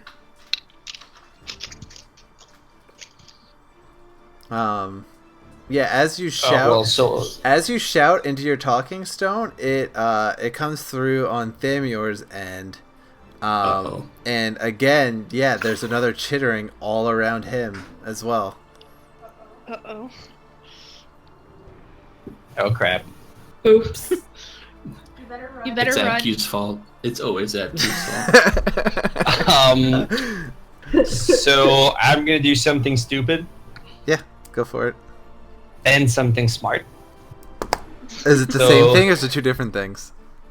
It's the same thing. Okay. The smart thing is I run towards the group. The dumb thing is I grab the skull as I run towards the group. Oh, God. Okay. We knew that was coming, right? Of course you guys knew. It is Thamior. Okay, as you start to run towards the room, because you're right outside, right? Yeah. Yeah, you were like right by the little hallway with the nursery when we left you. Okay, as you run into the room, there are guys coming up towards you from the other entrance. There's 3 Gangrees coming up. From where the party is, or from where? From where the parties is. They are between you and the party. Between you and the skull, and you and the party, but most notably between you and the skull. Okay. Did and they spot me? They spotted you. They heard. They detected you from the nice yelling that came from your talking stone. Right. How many are they? There are 3. And if you quick look behind you, the 3 that were in the captain's room, including the ornate guy from the captain's room, is also running now towards you. And there's probably a few more that you're not aware of at this very present. Well, you know what? I chug my invisibility potion. Okay. Yeah, you chug your invisibility potion. How's invisibility? What, now there's just a skull floating in the room? One sec. We're getting there. Well, actually, no. Oh, yeah. So actually, if I want the skull to be invisible with me, I have to grab the skull before I drink the invisibility potion, right? Yep. Okay, so what I do then is I try to kind of vault over the 3 guys by running on the side of the cave. Yeah. To flip over them and then grab the skull and chug the invisibility potion. Okay, give me a dexterity check with disadvantage because there's 3 of them that you're vaulting over. Yeah. Yep. Okay. Here goes nothing. It's not that bad actually. 15. 15. Okay, you managed to get your hands onto the skull. You managed to do this jump, and you managed to grab get your hands on the skull. But as you go to drink the potion, they tackle you. And the skull goes down with you to the ground. But yeah, you are now pinned with the potion in the skull. Can I drink it? I would say your arm is pinned down right now and unable to drink. Like these guys are on top of you. Okay, let me look at something here. Please don't let me down, Mage Hand. Mage Hand! It does not... wait. Is M the movement component? Yep. It does not have an M. It's only vocal and somatic. So Okay. I can cast Mage Hand even though I'm pinned. So I'll cast Mage Hand to have the hand make me drink the potion. Yeah, sure. Okay. So you, while pinned down, cast Mage Hand and grab the potion. And probably a little clumsily, but you definitely get the majority of it in your mouth, and you go invisible. But they're still on top of you. Correct. Yeah. But I'm hoping that the fact that I just vanished out of sight will have them go like, what the fuck's going on? Or in their language, like... That was really good. Thank you. Okay. Yes, you are pinned but invisible. Let's go back to the other group. Let's go back to the other group. I forgot what we were doing. You are up at the top of the list. Dying. There's 3 people. You're not dying. There's 3 people. You're going first. There's 3 of these other Gengris in the room right now attacking you. How much time has passed Since when? since we started fighting? Seconds. Okay. Just checking. Each round is about 6 seconds. Yeah. Okay, because I only have the flame blade thing for 10 minutes. Yeah, no, you're good. You still have the flame blade. Alright. I am going to... How big is this scimitar? It's like an 8-inch blade? It's like yay big? this. Like there's... And how big are these things? They're... She's like, like this. No, they are probably a little over 6 foot tall. Like, they are big. But they're human-y in size. Yeah. Like, their neck thickness would be human-y. You're gonna try to slash one's neck? I'm gonna try to cut his head off with my fire Jesus. blade. Okay, yeah, you go for it. Alright. I'm gonna roll a 1. It's gonna happen. Every time I try to do something cool. Yep, basically. Okay. 6? Slash as you might, you are unable to connect. This is where I die. Okay, let's so they're up next.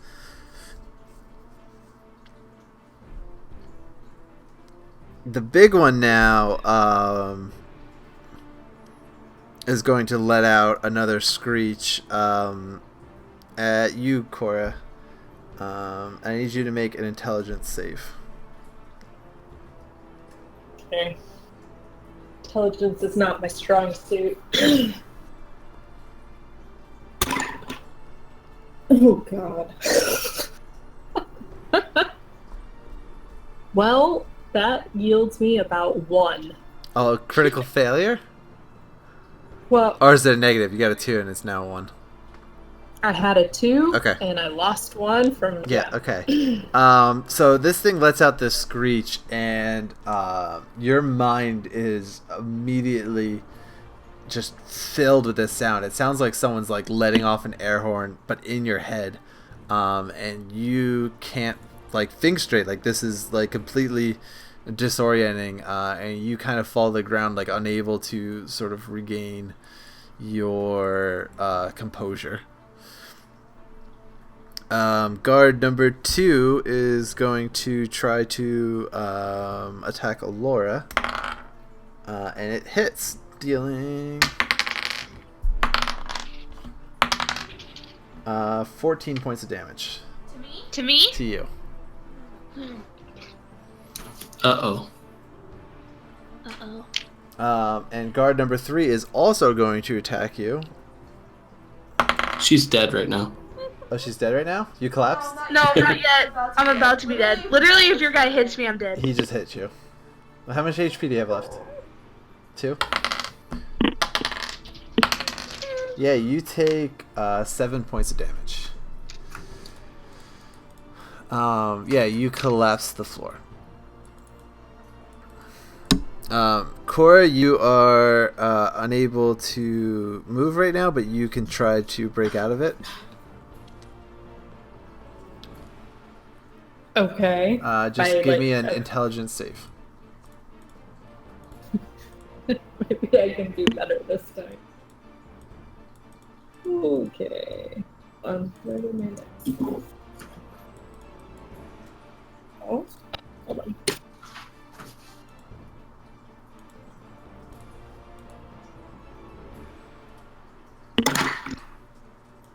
Am I just like dead? 7. 7. Nope, you are still paralyzed on the floor. Hank, you are up.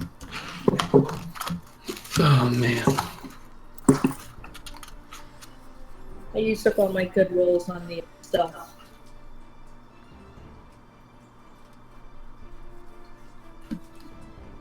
I don't even know what to do. Yeah, Hank used all of his mojo on breastfeeding the baby. Feeling weak from having breastfed a baby. Yeah, my favorite part is like there was no reason to think the baby was hungry. That was just your natural reaction was, oh shit, someone breastfeed this thing. No, somebody in chat said the baby is hungry. Oh, really? Okay. I don't even know what to do.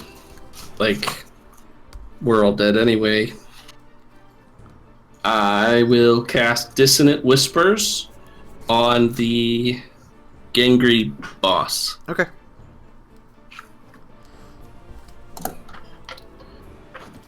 Let me check my... You must save a Wisdom saving throw. Wisdom saving throw. And my spell save DC is 14. I did not pass that. Okay. So it takes 3d6 and then runs as far away as it can. Okay.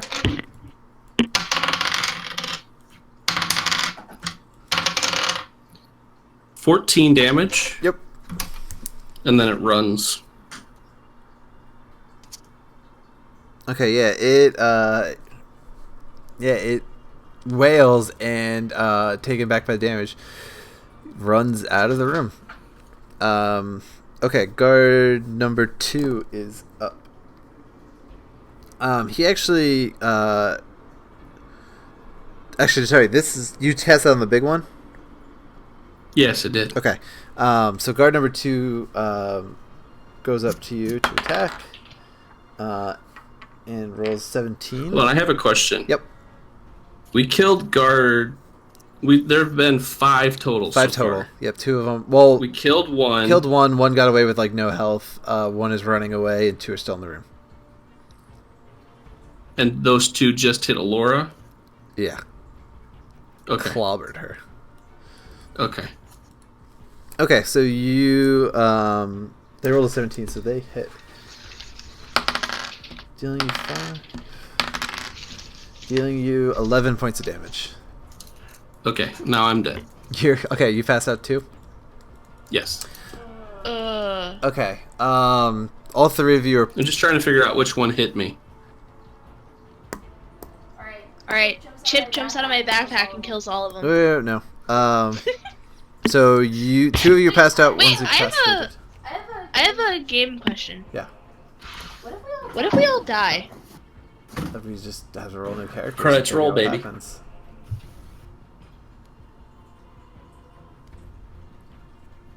Okay. Okay. Yeah, they it sucks Hank, and you pass out. Cora, roll me an intelligence save. Okay. Oh my god. 6. Okay. You are still incapacitated on the floor. Let's go over to Thamior quick. Thamior, you are currently invisible, but dogpiled by a bunch of guys. Yep. Do you want to do anything? No. Okay. They. Well, I mean, I try to move myself, as to like move their grasp towards each other so they get confused, and like maybe the guy who's like holding me kind of starts grabbing the other guy, and then I can slip away. That's kind of what I try to do. I kind of just like escape artist my way out of this. Sure. Is that like a? Give me a strength check. I would say you're like kind of grappling with them right now, like you're. Yeah. Sure. Okay. Let's try it. 11. No. Try as you might, you are still held down. And as you're pinned, I'm gonna say they can't really like attack you at all, but the guard, the main guy comes from. Oh, actually, I have a question. Yeah. So, if I use a spell, if I cast a spell or attack a target, that breaks up the invisibility. But my mage hand is still up. Is using my mage hand considered as casting a spell, or just using it for the duration that it's already been cast for? No, I'd say you're able to do something. Okay. So then what I do is I try to look for anything that would like kind of render their movement difficult with the mage hand. Like, I don't know if they have any armor, pants, or anything on, but I try to like loosen belts or untie armor or like throw rocks at a wall to like distract them, make noise, and kind of try to slip away when they like release their grip, maybe just a little. Okay.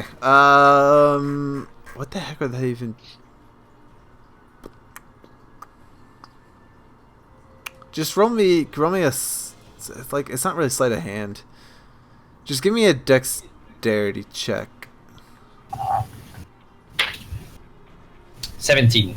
Okay. Yeah. You managed to grab something from the wall, like maybe a stone or something. It's not a big stone because it's only mage hand, but it's big enough, and you clobber one of them over the head,